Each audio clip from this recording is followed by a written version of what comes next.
Shalom, salam sejahtera untuk kita semua. Kita berjumpa lagi dalam program 100 Hari Berdoa. Saya percaya Anda semua dijumpai dalam keadaan sehat dan diberkati oleh Tuhan. Itu adalah merupakan harapan kita bersama. Saudaraku yang kekasih, kita jumpa lagi dalam program 100 Hari Berdoa.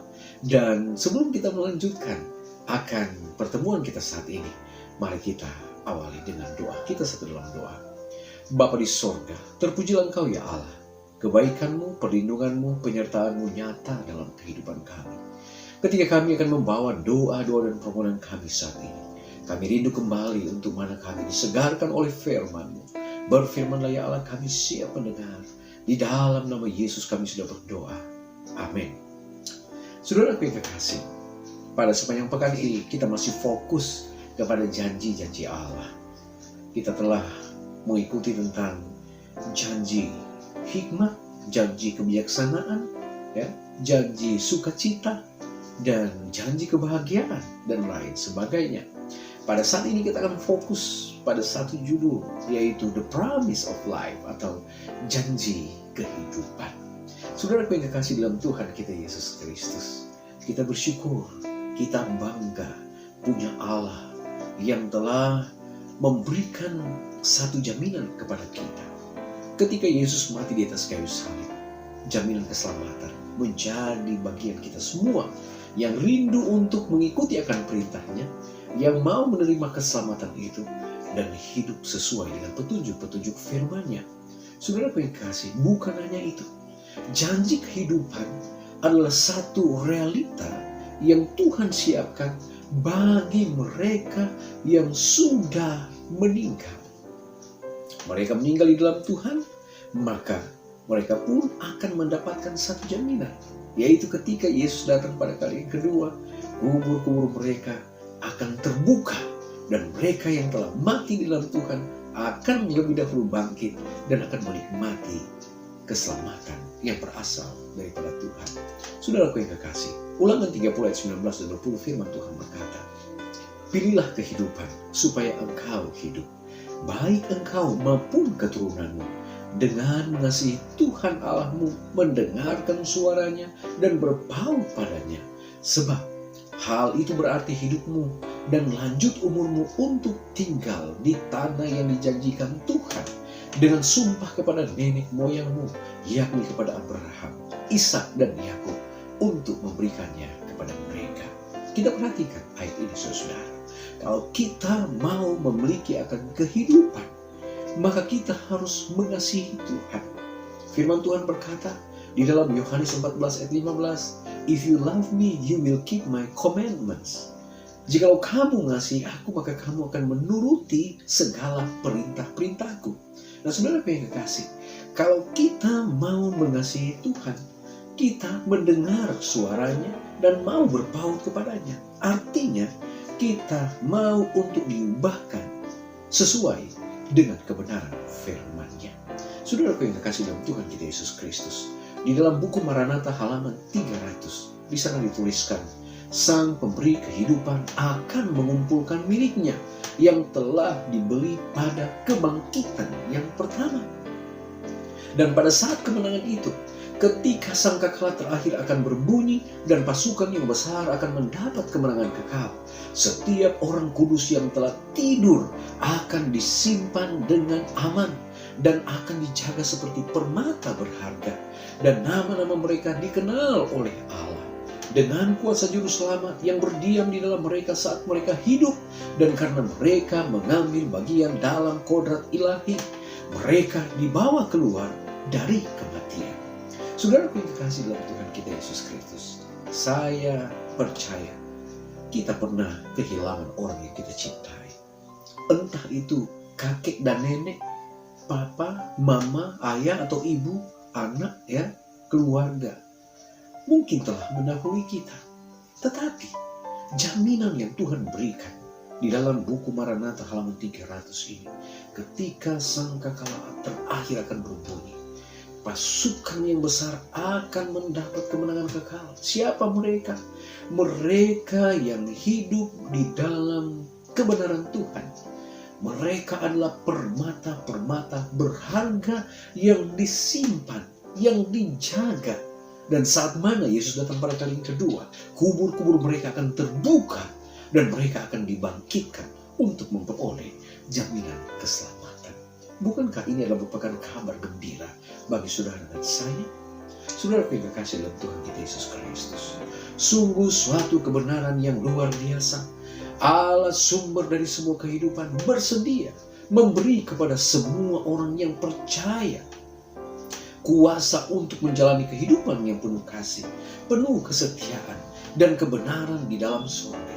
Tetapi tidak hanya itu, Dia juga dengan senang hati memberikan kehidupan kekal kepada umatnya, agar mereka dapat hidup bersamanya selamanya dalam kesehatan, dalam kebahagiaan, dalam sukacita yang harmoni, sempurna.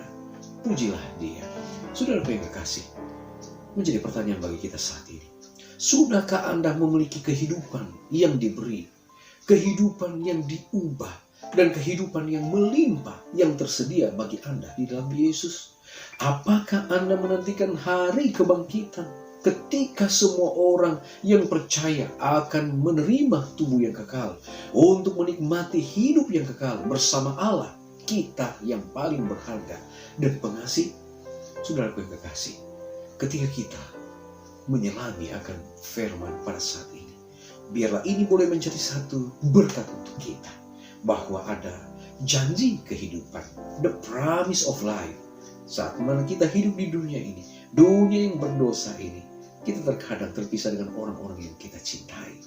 Namun yakinlah, saat mana mereka hidup, ketika mereka hidup di dalam takut akan Tuhan, hidup di dalam kebenaran Tuhan, ketika Yesus datang pada kali yang kedua, mereka akan dibangkitkan, dipertemukan dengan orang-orang yang mereka kasihi, dan jaminan keselamatan Tuhan telah siapkan bagi mereka yang setia kepadanya, yang percaya kepadanya, dan yang tentunya mengikuti akan kebenaran firman-Nya. Jadikan Dia sebagai juru selamatmu, maka kehidupan akan menjadi milik kita. Tuhan Yesus memberkati kita semua. Amin. Baik saudara-saudara, kita akan datang pada doa saat ini. Usulan doa adalah kita berdoa untuk pengalaman hidup yang berkelimpahan yang dijanjikan Yesus kepada kita.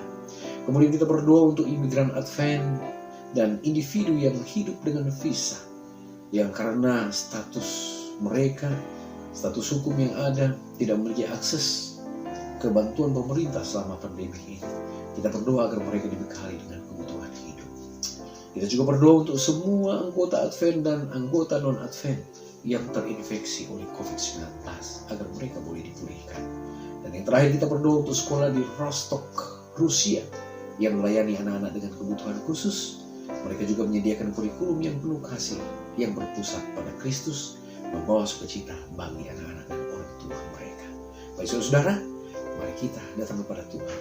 Kita satu di dalam doa. Kita berdoa. Bapa di surga, kami bersyukur Tuhan untuk waktu yang indah yang Tuhan berikan. Ketika kami boleh kembali ada dalam program 100 hari berdoa, kami bersyukur oleh karena kami boleh dikuatkan oleh firman Tuhan. Janji-janji kehidupan Tuhan telah berikan, Tuhan telah nyatakan bagi kami, orang-orang percaya. Terima kasih Tuhan, walaupun kami mungkin terpisah dengan orang-orang yang kami cintai, namun ada janji yang Tuhan telah berikan saat mana Engkau datang pada kali yang kedua. Kubur-kubur ini akan terbuka, mereka akan dibangkitkan untuk memperoleh keselamatan dan bertemu dengan semua umat-umat tebusan. Bapa dalam kerajaan surga, biarlah berkat-Mu akan menjadi bagian kami. Ketika kami membuat doa-doa dan permohonan kami saat ini, kami mengawali dengan memohon kiranya janji kehidupan Tuhan akan nyatakan bagi kami. Kehidupan yang berkelimpahan saat mana kami masih berada di dunia yang berdosa ini, kami tetap terpelihara dan dilindungi oleh Tuhan. Kami juga berdoa Tuhan untuk imigran Advent yang berada di berbagai negara. Mereka diperhadapkan dengan status hukum oleh karena visa mereka yang tidak berlaku lagi. Namun Bapa, mereka mendapat kesulitan oleh karena tidak adanya penerbangan. Masih ada beberapa negara yang terjadi lockdown. Mereka membutuhkan pertolongan Bapa. Kebutuhan mereka sehari-hari kiranya Kau penuhi. Bahkan kiranya Kau melancarkan akan usaha-usaha mereka untuk mereka mengurus eh, untuk kembali ke negara mereka masing-masing. Kami berdoa juga ya Tuhan, untuk umat-umat Tuhan dari gereja Masjid Merah Ketujuh yang terkontaminasi, yang telah terpapar dengan COVID-19, dan mereka juga yang non-Natal. Biarlah berkat yang sama Tuhan karuniakan, pulihkan dan sembuhkan mereka, agar mereka boleh mendapatkan kedamaian dan sukacita, oleh karena Yesus telah memberikan penyertaan dan perlindungan untuk mereka, bahkan janji kesembuhan. Kami juga berdoa untuk sekolah di Rostov, Rusia, yang mana mereka memberikan pelayanan kepada orang-orang yang berkebutuhan khusus. Tuhan kiranya berkati, Tuhan akan bantu agar sekolah ini akan menjadi berkat bagi mereka yang berkebutuhan khusus, termasuk juga orang-orang tua mereka, agar mereka boleh memberikan pendampingan dan mereka juga boleh memperkenalkan Kristus sebagai juru selamat pribadi. Bapa di sorga, terpujilah Engkau ya Tuhan. Kami akan akhiri pertemuan kami saat ini. Biarlah kami akan terus diberkati Tuhan, dijaga, dipelihara, dan dilindungi oleh Tuhan. Berkat sorga dan menyertai kami. Terpujilah Engkau ya Allah, dengarlah doa kami. Ampuni dosa dan kesalahan kami. Dalam nama Yesus kami sudah berdoa. Amin. Umat-umat Tuhan dimanapun Anda berada, pertemuan kita pada saat ini telah selesai. Kita akan jumpa lagi pada besok hari. Mari berdoa, kita tidak berdoa sendirian. Tuhan Yesus memberkati kita.